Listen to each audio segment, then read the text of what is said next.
Episode 3 में हम किसी गांव को देखते हैं। फिर हम देखते हैं कि कोई कपड़ों को धोकर एक बास्केट में रख रहा होता है। वो एक लेडी होती है जो कि किसी को बोल रही होती है कि ब्रांडी, क्या तुम इतने सारे कपड़ों को अकेले उठा पाओगी? फिर हमें ब्रांडी को दिखाया जाता है जो कि उस बास्केट को उठाते हुए बोलती है कि बिल्कुल, मैं इसको बहुत आसानी से उठा सकती हूँ माँ, बोल रही होती है, क्योंकि मैंने ग्रेट सिस्टम को अनलॉक कर दिया है ना? फिर वो लेडी बोल रही होती है कि तुम ही मेरी बहादुर बच्ची हो। ब्रांडी बहुत मुश्किल से कपड़ों को उठाते हुए बोलती है कि इसका मतलब ये है कि क्या मैं इतनी स्ट्रांग हो गई हूँ कि किसी की मदद कर सकूं? फिर हम देखते हैं कि वो दोनों कपड़ों को लेकर अपने घर जा रहे होते हैं और वो लेडी बोलती है कि अगर तुम ऐसे ही अच्छा बर्ताव करोगी तो मैं जानती हूँ कि तुम्हारे पिता शिकार से लौटते वक्त तुम्हारे लिए एक लेदर का टुकड़ा लेकर आएंगे। ये सुनकर उस लड़की ने खुशी के मारे उस बास्केट को गिरा दिया होता है और बोल रही होती है कि क्या सच में? अगर ऐसा है तो मैं अपनी लेदर वर्किंग स्किल को और बेहतर बना सकती हूँ। ये सुनकर वो लेडी बोलते है कि क्या तुम्हें पता है कि पूरे लेदर वर्क में सबसे इम्पोर्टेंट चीज क्या है? वो किसी जानवर की चमड़ी उतारना है। तो क्या तुम मदद करोगी? इससे वो लड़की घबरा जाती है और कांपते हुए बोलती है कि क्या स्किन किसी जानवर का? इसके बाद हमें 2 हफ्ते पहले का सीन दिखाया जाता है जहां पर वो लड़की और उसका पिता जंगल में शिकार करने आए होते हैं। उसका पिता बोल रहा होता है कि तुम अब 13 साल की हो गई हो, तो तुम्हें डिसाइड करना होगा कि तुम इस गांव के लिए क्या क्या कर सकती हो या फिर क्या करोगी। क्या तुम तैयार हो ग्रेड सिस्टम को अलग करने के लिए? तो मेरे पास तुम्हारे लिए कुछ है। टाडा, ये देखो, एक लेवल 10 का मॉन्स्टर। फिर हमें उस मॉन्स्टर को दिखाया जाता है जो कि एक कुरिल जैसा मॉन्स्टर होता है और उसका नाम फ्लफी फॉक्स होता है। फिर हमें एक सिस्टम विंडो को दिखाया जाता है जिसमें लिखा होता है कि अचीवमेंट अनलॉक और किसी स्लेयर का टाइटल देते हुए एक स्किल पॉइंट रिसीव लिखा आता है। इसके बाद हमें उस मरे हुए जानवर को दिखाया जाता है जिसे देखकर वो लड़की घबरा कर बोलती है कि मैंने गलती कर दी, मैं मरे हुए जानवरों को छूने की सोच भी नहीं सकती। फिर वो लड़की बोलती है कि नहीं, मैंने इसे नहीं मारा, मैं बस गांव की मदद करना चाहती थी, इसलिए मुझसे सिर्फ एक गलती हो गई। उसके बाद सीन बदलता है और हम उन माँ बेटियों को देखते हैं। वो लड़की चलते चलते बहुत थक गई होती है और उसकी माँ बोल रही होती है कि तुम इस स्किल पॉइंट को यूज करके अपने आप को ग्रो कर सकती हो। तुम्हें विश करना चाहिए कि तुम्हारे पिता इस बार भी तुम्हारे लिए कोई प्यारा जानवर ना ले आए। फिर हम देखते हैं कि उस लेडी की नजर अचानक से किसी चीज पर जाती है और वो देखती है कि ब्रांडी के पिता घायल हालत में दौड़ के आ रहे होते हैं और बोल रहे होते हैं कि मैलोरी, जल्दी से ब्रांडी को लो और जल्दी से वेस्टर्न गेट की तरफ जाओ। दोनों माँ बेटी उस बंदे के तरफ जाते हैं, उस आदमी की तरफ दौड़ के जाते हैं और वो लेडी बोल रही होती है कि त्रब, आखिर यहाँ क्या हो रहा है? तुम आखिर इतनी जल्दी क्यों आ गई और तुम्हें इतनी चोट कैसे लगी है? आखिर सब क्या हुआ है? इसकी जवाब में वो आदमी बोलता है कि मॉन्स्टर्स हमला कर रहे हैं, उनमें से एक भी हम सबसे ज्यादा ताकतवर है। ब्रांडी परेशान होते हुए बोलती है कि पिताजी, आखिर क्या हुआ है? वो आदमी बोलता है कि समझाने का वक्त नहीं है, जल्दी से जाओ। वो आदमी ब्रांडी की तरफ देखता है और बोलता है कि मेरी प्यारी बच्ची, अपनी माँ की हर बात मानना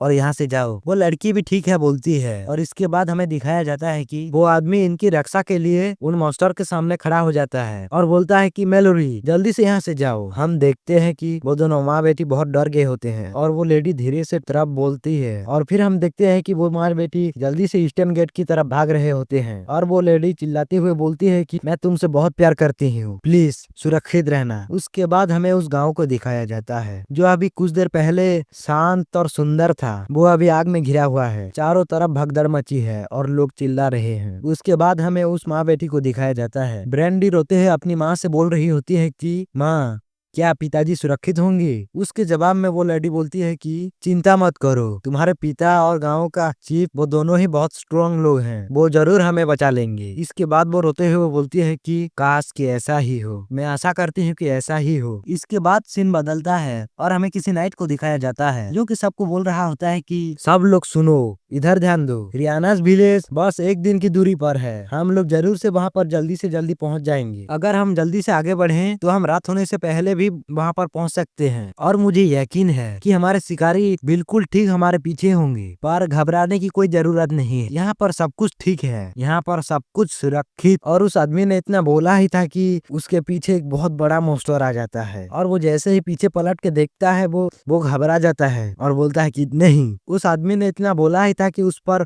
मॉन्स्टर्स हमला कर देते हैं और उसको नोच के मार डालते हैं। उसके बाद सब लोग इधर उधर भाग रहे होते हैं और हम देखते हैं कि उन माँ बेटी के सामने उस नाइट का हाथ आकर गिरता है। वो माँ बेटी ये देखकर बहुत घबरा जाते हैं। हम देखते हैं कि वो मॉन्स्टर एक अनडेड फॉरेस्ट वुल्फ होता है और इसके बाद वो उन माँ बेटी के सामने आ जाता है। इतना बड़ा मॉन्स्टर देखकर ब्रैंडी डर गई होती है। ब्रैंडी छोड़ो, यहाँ पर सब लोग डर गए होते हैं। इसके बाद वो लेडी बोलती है कि ब्रैंडी तुम्हें जल्दी से यहाँ से भागना होगा। ब्रैंडी बोलती है कि लेकिन माँ मैं तुम्हें छोड़कर कहीं नहीं जाऊंगी। इसके बाद हम देखते हैं कि वो मॉन्स्टर उस लेडी के ऊपर हमला कर देता है और इसके बाद वो लेडी पीछे पलटती है और बोलती है कि मैंने कहा यहाँ से जल्दी से भागो। ये देखकर ब्रैंडी घबरा कर 2 कदम पीछे आ जाती है। इसके बाद हम देखते हैं कि वो लेडी उस मॉन्स्टर के हमलों को रोक रही होती है। फिर हमें दूसरे सीन में दिखाया जाता है कि वो लेडी अकेले बहुत सारे मॉन्स्टर का सामना कर रही होती है और इधर ब्रैंडी रोते हुए यहाँ से भाग जाती है और सोच रही होती है कि ये सब मेरे वजह से हुआ है। वो लेडी रोते हुए ब्रैंडी की तरफ देखती है और सोच रही होती है कि बस मुझे इन मॉन्स्टर को थोड़ी देर और रोकना होगा और ब्रैंडी यहाँ से भाग जाएगी। इसके बाद मैं आराम से मर पाऊंगी। इसके बाद हम देखते हैं कि ब्रैंडी भागते भागते किसी से टकरा जाती है। वो आदमी अपना सीना चौड़ा किए हुए खड़ा होता है और बोलता है कि क्या तुम किसी की मदद लेना पसंद करोगी। हम देखते हैं कि वो आदमी हमारा मेन कैरेक्टर होता है जिसके कंधे पर वो लड़का बैठा हुआ होता है और वो लड़का हमारे मेन कैरेक्टर के कंधों से उतरते हुए बोलता है कि तुम्हारा क्या मतलब है कि तुम मदद के लिए पूछ रहे हो। इसके बाद वो लड़का उस लड़की से बोलता है कि ब्रैंडी क्या तुम ब्रैंडी हो। इधर हमारा मेन कैरेक्टर अपनी नाक ऊंची करते हुए बोलता है कि ये बस अच्छे संस्कार हैं और कुछ नहीं, और बोलता है कि मुझे उनके तजुर्बे को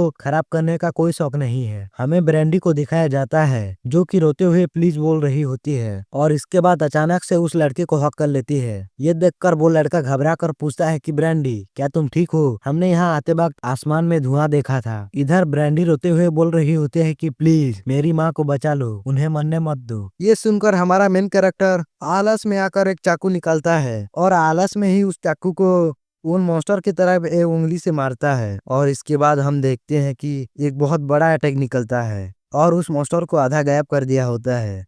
और ये देखकर वो लेडी हैरान हो जाती है और बोलती है कि क्या ऐसा कैसे हो सकता है। इसके बाद हमें हमारे मेन कैरेक्टर को दिखाया जाता है जिसको कि मॉन्स्टर्स ने चारों तरफ से घेर लिया होता है और हमारा मेन कैरेक्टर बोलता है कि और इन तीनों के बारे में क्या, लगता है कि इनको मार के बहुत अच्छा एक्सपीरियंस पॉइंट मिलेगा। ये सुनकर वो लेडी डरते हुए बोलती है कि हमको एक्सपीरियंस पॉइंट नहीं चाहिए, तुम बस इन्हें मार दो। ये सुनकर हमारा मेन कैरेक्टर अपनी उंगलियां चटकते हुए बोलता है कि अगर ऐसा है तो अभी मजा आएगा। इसके बाद हम देखते हैं कि वो तीनों मॉन्स्टर एक साथ हमारे मेन कैरेक्टर की तरफ हमला कर देते हैं। हमारा मेन कैरेक्टर भी इधर उधर देखता है और कुछ ना पाकर उस नाइट का हाथ उठा लेता है और उस भेड़िए को जोर से मारता है जो कि पहले उसको खाने के लिए आ रहा था और एक बहुत बड़ी छलांग मारता है और देखते देखते वो उन 2 भेड़ियों को भी मार देता है और बहुत खूंखार तरीके से जमीन पर लैंड करता है और बोलता है कि क्या यहाँ पर कुछ गड़बड़ है, इनको तो मारने में कोई मजा नहीं आया। और वो निराश होकर अपनी मुंडी घुमा लेता है और बोलता है कि क्या ये मॉन्स्टर सच में इतने कमजोर थे। और सीन बदलता है और हम उन माँ बेटी को देखते हैं जो कि अब सुरक्षित थे। वो दोनों एक दूसरे से गले मिलते हैं और रोते हुए बोलते हैं कि मुझे तो लगा था कि हम अब कभी एक साथ नहीं होंगे। और उसके बाद ब्रैंडी रोते हुए बोलते हैं कि अगर मेरे पिताजी पर जिन मॉन्स्टर ने हमला किया वो भी इतने ताकतवर होंगे तो फिर पिताजी, और ये बोल के वो रोने लगती है। ये देखकर उसकी माँ बोलती है कि चिंता मत करो, वहाँ पर सब कुछ ठीक होगा, तुम्हारे पिताजी बहुत स्ट्रॉन्ग हैं। और ये बोलकर वो लेडी हमारे मेन कैरेक्टर की तरफ देखती है और सोचती है कि पर तुम्हारे पिताजी उस आदमी के जितना स्ट्रॉन्ग नहीं है, तुम्हारे पिताजी तो क्या बल्कि इस गांव में कोई भी इस आदमी जितना ताकतवर नहीं है। आखिर ये है कौन, आखिर ये कितने लेवल का होगा जो इतनी आसानी से इन मॉन्स्टर्स को मार दिया। और बोलती है कि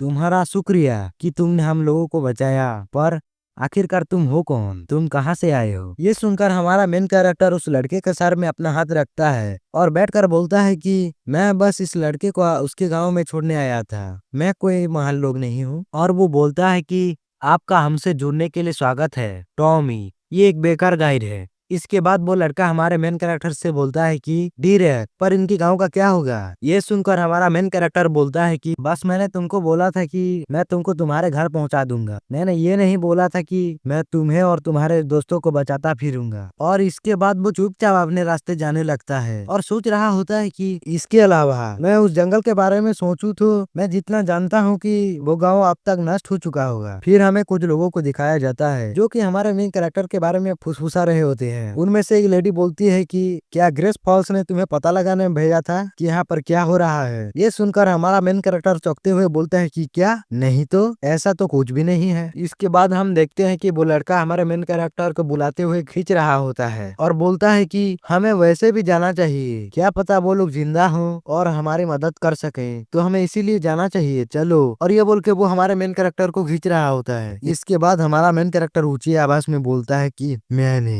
ये सुनकर वो लड़का भी डर जाता है और बोलता है कि क्या? इसके बाद हमारा मेन कैरेक्टर बोलता है कि मैंने उस मॉन्स्टर से फाइट की। क्या तुम चाहते हो कि मैं जाकर उनकी मदद करूं? हम नहीं, लेकिन नहीं, मैंने तुम्हें उस जंगल से बचाया और तुमने बस मुझे जानकारी दी। इसके बदले में मैंने बोला कि मैं तुम्हें तुम्हारे घर तक छोड़ाऊंगा। बस इतना ही हमारे कॉन्ट्रैक्ट में था। मैंने अनजान लोगों के लिए अपनी जिंदगी दांव में नहीं लगाई थी। क्या तुम जानते हो कि मैं क्यों इतना स्ट्रांग हूँ? मैं क्यों अब तक नहीं मरा? ये सब सुनकर वो लड़का बहुत डर जाता है और कांपती हुई आवाज में बोलता है कि नहीं, मुझे नहीं पता। के बाद हमारा मेन कैरेक्टर बोलता है कि क्योंकि मैं सिर्फ खुद पर भरोसा करता हूँ। मैंने कभी भी किसी पर भी मुझको बचाने की जिम्मेदारी नहीं दे दी है। और सबसे जरूरी, मुझे अपने रास्ते से भटक कर कोई हीरो नहीं बनना है। और इसके बाद हमारा मेन कैरेक्टर पास्ट को याद करते हुए सोचता है कि मैं हर वक्त मुसीबत में पड़ता रहा। ये सब बस इसीलिए हुआ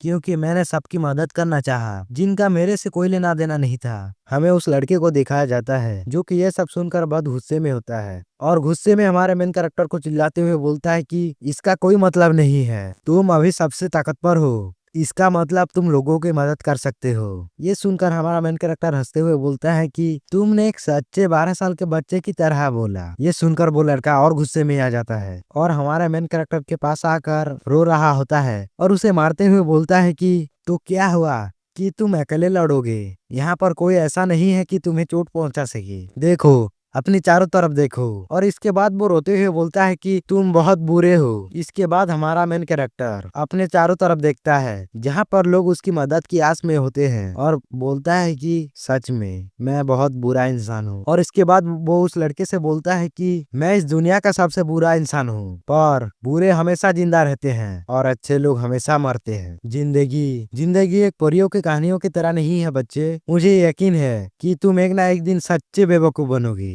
इसके बाद हमारा मेन कैरेक्टर उस लड़के के हाथ को पकड़ लेता है और उसके करीब आकर बोलता है कि एक बेवकूफ की तरह स्ट्रांग हो जाओ और उसके बाद एक हीरो बन जाओ। यही मात्र एक रास्ता है इस घटिया दुनिया में जिंदा रहने के लिए। इसके बाद हमारा मेन कैरेक्टर निराश होकर बोलता है कि ये सीखने के लिए बहुत मुश्किल सबक है। ये बातें मेरे अंदर इतनी गहराई से बैठ गई है कि मैं कभी कभी भूल जाता हूँ कि इसे तोड़ा भी जा सकता है। और इसके बाद हमारा मेन कैरेक्टर उस लड़के को अचानक से अपने कंधों में उठा लेता है। ये देखकर वो लड़का भी बहुत हैरान था और बोलता है कि हे, तुम आखिर क्या करने की कोशिश कर रहे हो? ये सुनकर हमारा मेन कैरेक्टर बोलता है कि क्या हुआ, क्या बात है? और इसके बाद हमारा मेन कैरेक्टर सीरियस होकर बोलता है कि हम उस गांव के बचे हुए हिस्सों को बचाने जा रहे हैं। और इसी के साथ सिस्टम यूनिवर्स का एपिसोड 3 यहाँ पर समाप्त होता है। कृपया वीडियो को लाइक और चैनल को सब्सक्राइब करना ना भूलें। वीडियो को पूरा देखने के लिए शुक्रिया।